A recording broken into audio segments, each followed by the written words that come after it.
Here in this cathedral from 1096, looking at a proper rood screen, or the remains of the iconostas that would have been in many of the original Anglican churches.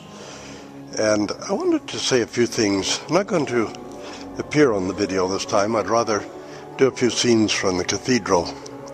The one thing that does trouble me a lot, and it troubled me in talking to in some of the discussion groups I've been on, and that is Orthodox people falling into the Protestant habit of making predictions or prophecies of doom or negative things that are going to come to pass if something they don't particularly like is done. And we've had so many prophecies of the rapture and the end of the world, which of course isn't going to take place at all. I mean, there is no such thing as a rapture. But as you know, we have these prophecies, and people take them quite seriously and get very exercised and involved in them. But people were predicting all kinds of doom and gloom and God's punishment and earthquakes and the collapse of the family and marriage and all these things. Well, there are things we don't agree with and things we would never have or tolerate in the Orthodox Church. But even things like, same-sex marriage. The difficulty with making all of these prophecies that are absolutely not going to come true is that after a while no one takes it seriously any longer. And no one takes Christianity seriously any longer when it's making all of these prophecies and forecasts of things that are simply not going to happen. And things are going to turn out precisely the opposite. There will be no rapture, for example. The world isn't going to come to an end, and nobody's going to know in advance when it is going to come, because Christ has already forewarned us of that.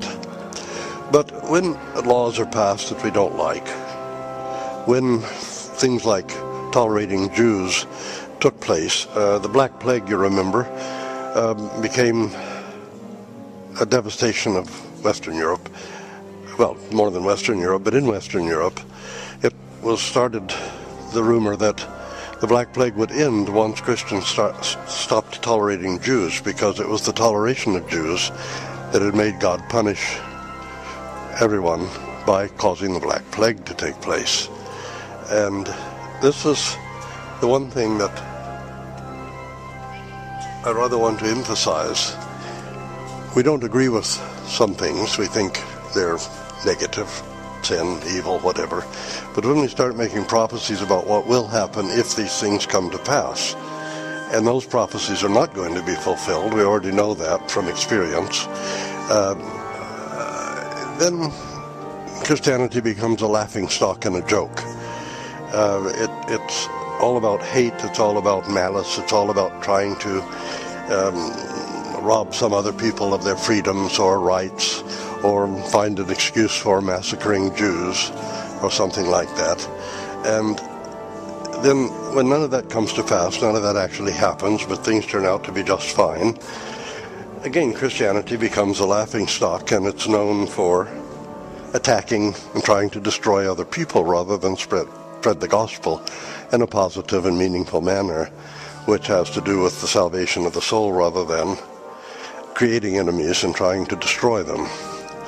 This is one of the things I want to say to all right-wing Christians, but particularly to those Orthodox Christians and some friends in Bulgaria who've fallen into that as well, that Christ did not give us the faith to attack and destroy other people with, but rather to simply witness the gospel itself to other people through the way we live, through our kindness, our generosity, our gentleness, our compassion, our love, all the things that Christ demonstrated in his own lifetime, and that when we do the opposite, when what we actually preach is hatred and malice and enmity and destruction of other people and crushing of their lives and depriving them of the rights we demand for ourselves, then of course Christianity becomes something to be feared and hated in return.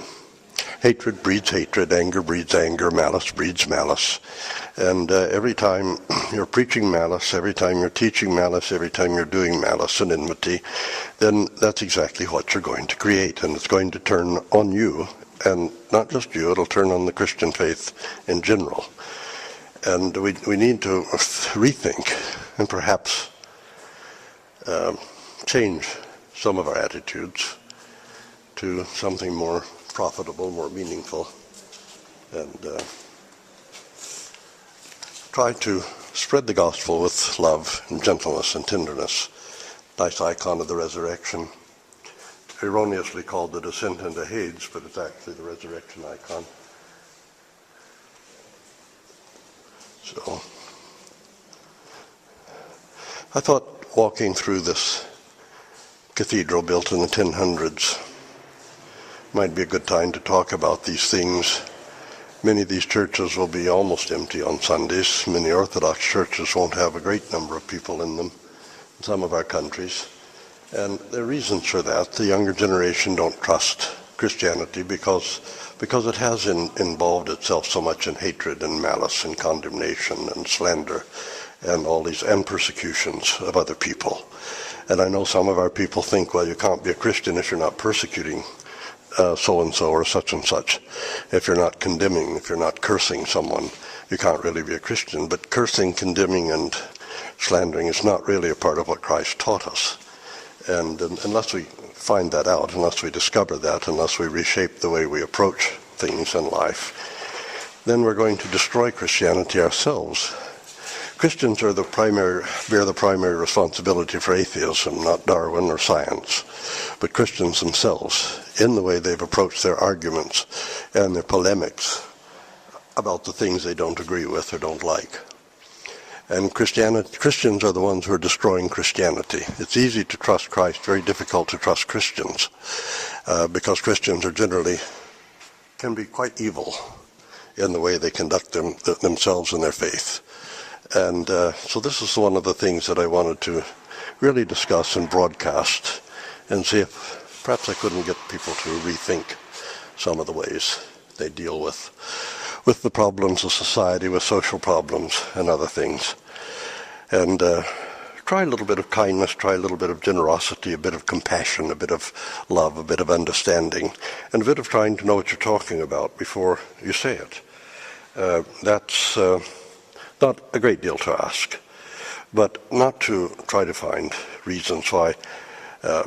There were in the United States, dozens of sociological studies, psychiatric studies, psychological studies that demonstrated that black people could never be adults, could never be trusted, were naturally born with psychological and psychiatric issues. Consequently, they weren't allowed into the military academies and to many universities because of that. Now, people took that seriously, and they said they had scientific evidence of it, and it turned out to be false. The scientific evidence people think they have for certain things nowadays, or certain groups of people nowadays, is just as false and will be proved to be false, and Christians will have been demonstrated again to have been full of hate and malice and enmity rather than kindness and love and charity and attempts to understand. It's not that one should compromise about what is sin and what isn't sin within the church. It's just we have no right to try to control the lives of people outside the church. Even Paul said, "Who am I that I should judge those outside the church?" And to try to shape the church into something better. We condemn and criticize, and yet we see our arrogant, remote bishops living like little kings or princes in mansions and being chauffeured about in limousines, and priests who are unapproachable by any of the faithful. People who are not being taught but left in their superstitions, or priests who use people's superstitions. We have so many parishes that are nothing but cults of the personality around the priest. These are the things that are issues for Orthodox Christians and things we should be worried about, and not the things that are taking place in secular society outside the church.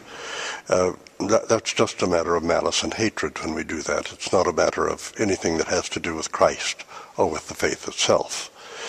So instead of destroying the faith, driving young people away from the church through our hatred, our malice, and our fear, perhaps we should try, occasionally at least, to practice some of what Christ actually taught us.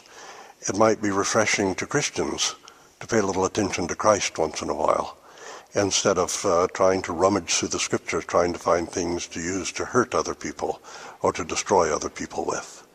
And I just wanted to leave that as a thought, that some people will be furious and angry as usual, because some people are furious and angry by nature. Some people are full of hate and malice by nature and have no intention of doing anything about it. But mostly people are full of fear.